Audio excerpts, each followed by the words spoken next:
Hi, welcome back to my channel. My name is Delaney. If it's your first time clicking on my videos, and I'm so excited about this video today. Today we're gonna be talking about Fields of Mistria, and I have done videos about Fields of Mistria already. We're gonna go deeper because finally we have gotten a chance to play it in early access. It released about a week ago now. We're gonna be doing a first impressions of Fields of Mistria review, and I say first impressions mostly because there's still a lot that I still have not unlocked in the gameplay so far. To be honest, I've been just having a blast like playing Fields of Mistria, and I know I'm not the only one. Like, it's like been everywhere. Like, I've been seeing Fields of Mistria everywhere, and I'm just really happy that everyone is resonating with it the same way I am, to be honest, because I already had such good vibes from just looking at initial gameplay and just hearing about the Sailor Moon farming sim collaboration. I'm gonna try to see if I can make this a coherent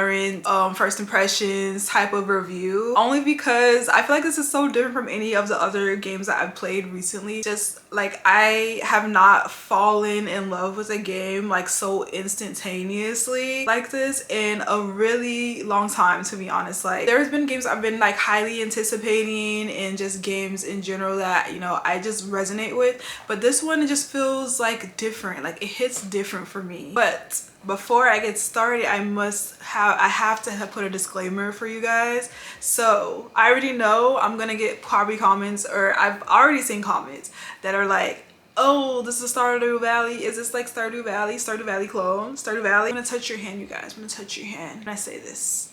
Stardew Valley is not the only farming sim. Valley did not start the farming sim genre, okay? So Fields of Mistria is a farming sim. So devs have already said they pull a lot of their inspiration from like 90s farming sims like Harvest Moon and like anime and things like that. And I feel like, personally, it's not a Stardew Valley clone. Of course, it has similarities to the art style, but also Stardew Valley did not start the pixel art style as well, you guys. I just want you guys to know. I say that it seems closer to Rune Factory to me. The Rune Factory series, if you have any knowledge of the Rune Factory series, it has a very similar like RPG farming sim vibe to it. But anyway, I'm gonna get into my first impressions. We're gonna talk about the gameplay, talk about like what I love about it so much, and if it's worth it for you guys to pick up in early access. So far, there's a roadmap for Fields of Mistria. I probably would do a separate video on like the roadmap and the things to come in early access. But in early access, you have, I'm gonna read off what the devs have confirmed, right? So you get to customize your character, unlock different types of cosmetics. You can grow up to 50 different crops. There you can raise a variety of adorable animals. You can even breed them. You can make different types of rare breeds.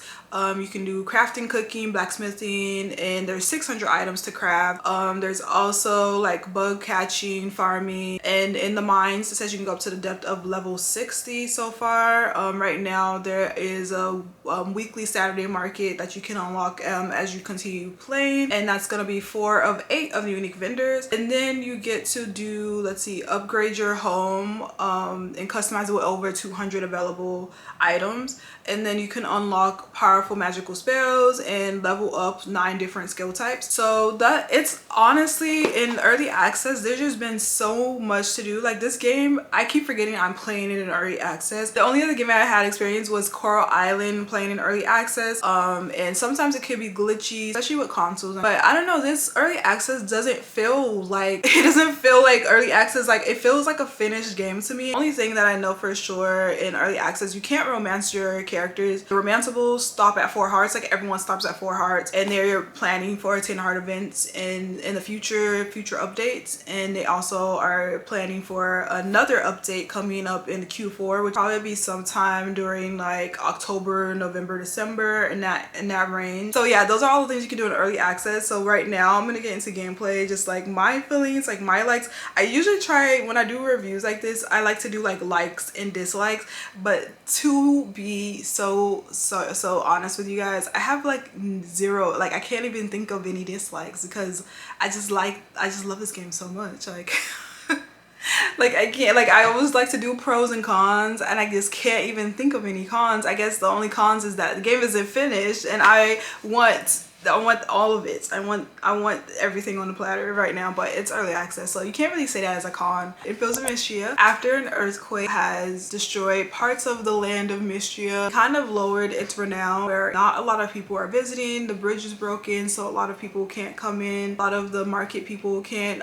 visit the town. Two of the leaders of Mistria decide to put out a request for an adventurer to come to Mistria to help build it back up to its former glory, and that is where you, the farmer or adventurer, come into play, where you are going to be tasked with helping the town to gain back its renown. And that is how we start off in Fields of Mistria. What have I done so far in gameplay? So far I have done fishing, mining, foraging, blacksmithing, archaeology.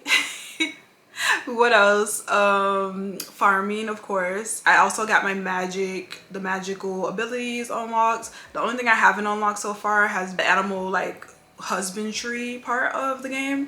I have like 20 hours. I've kind of played this twice over because I've been streaming it and also simultaneously doing my own save file. So far for me, character customs have been such a fun gameplay element. You can tell that the devs put a lot of care into like character customization. So I love that for pronouns. I love that they have a variety of different pronouns. You can even put none for pronouns. I really appreciate that the devs took the care and to like be open to everyone and what they want to decide to associate themselves with. The other thing I really love is that the customs are really to the forefront.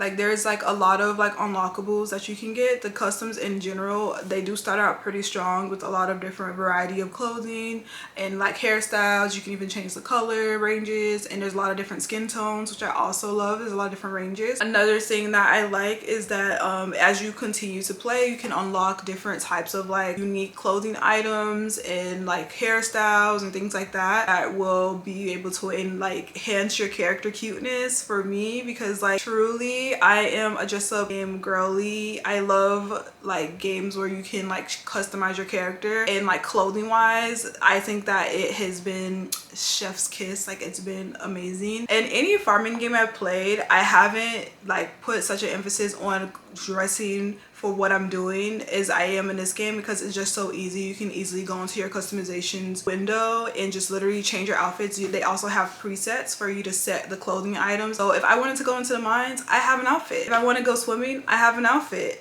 If I want to be on the farm, I have an outfit. Like I love that. I love that, and it really just kind of like, it really immerses you more into the gameplay. I feel like another thing I really love are the NPCs, and the Romancables are just all so delightful. My favorite thing in farming sims is being able to get to know the people. You're moving to the small town and you don't know anyone, so it's like I really like when they drop you in. You get to learn about the community, learn about what everyone's likes and dislikes are. You get to hang out with people. You get to like figure out who you feel the strongest towards, like romance wise or even just friend wise. I feel like this game, the dialogue is just truly one of my favorite things ever. I've never like laughed out loud as much as I do from reading some of the dialogue between the characters. Everyone feels so like real and fleshed out, and they all have their mannerisms, even down to when you go to like the quest board to pick up a request for someone. Resonates with like their thinking, like how they write, how they talk. And so far right now they say there's about 5,000 lines from the characters, as well as cutscenes and things like that. So far my favorite, Juniper. Actually like love-hate March. He's like the mean character, but I like really kind of like him. I also love Rias and Hayden and Raina. Like, okay, let's just list everyone. I just love everyone of the characters because they're all like, they all have their all individual quirks and things, and it's just fun talking to them. So far like farming has been a lot of fun. I really enjoy the task of like building up your farm.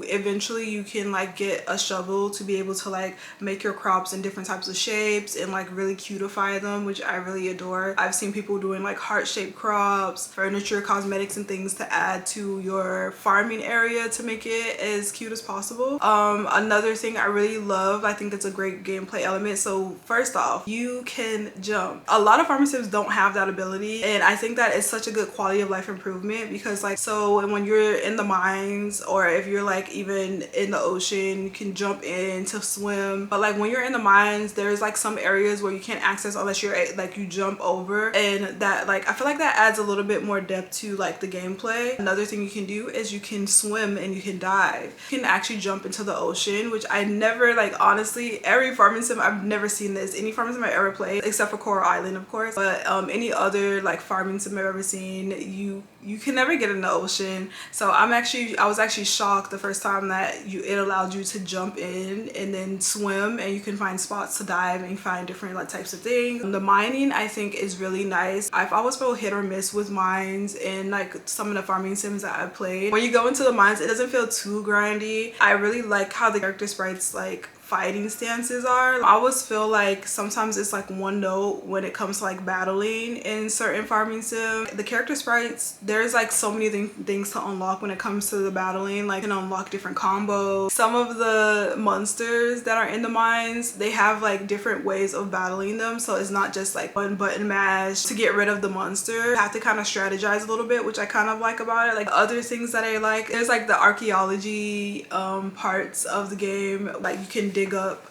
certain areas to find things to give to the museum, because the land of Mistria is ripe with historical finds, and they even have a like historical society that is really into preserving like the things that you find. Some other things I really like are the map is really large. Like I really like how large the map is, and the character walks pretty fast, so it doesn't feel too tedious trying to get back and forth. But I like being able to explore, and that's one of my favorite things in like games in general. So there's like a lot of places to explore. There's a lot of like areas that hold certain types of forageables. Other things that I really have been enjoying too is like the skill set level. So in this game you have like a lot of different skill sets. There's about 9, so some off the top of my head are like you have blacksmithing, you have fishing, you have the foraging. It's like been so much to do in this game, and I'm just really happy because like I know in the world where we have so many different types of farming sim, it's not exactly like reinventing the wheel, but it does have like a lot of nice quality of life improvements that makes it so fun and so addicting.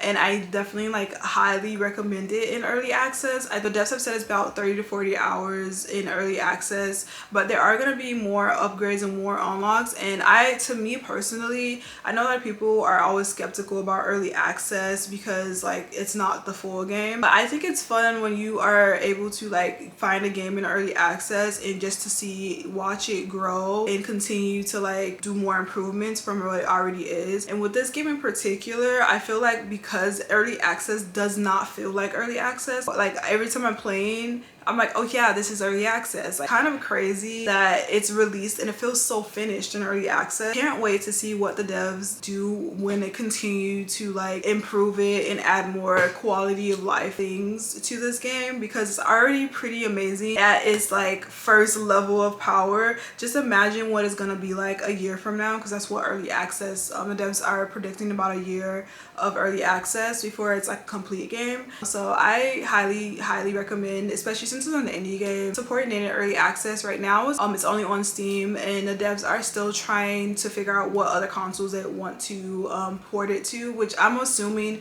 eventually is gonna get ported to the Switch. Right now I've been playing on Steam Deck, and in handheld mode it's been like amazing. Like the controls feel very good in handheld mode and like with controller. Like I just know it's gonna end up being ported over. It's just gonna take a little minute before they get all the logistics together. So you guys let me know what you think of Fields of Mistria. Have you been playing? Are you as addicted to it as I am? Let me know down in the comments. But I hope this helps anyone who's still on the fence about Fields of Mistria. I'll see you guys in the next video, and have a wonderful day as always. Bye.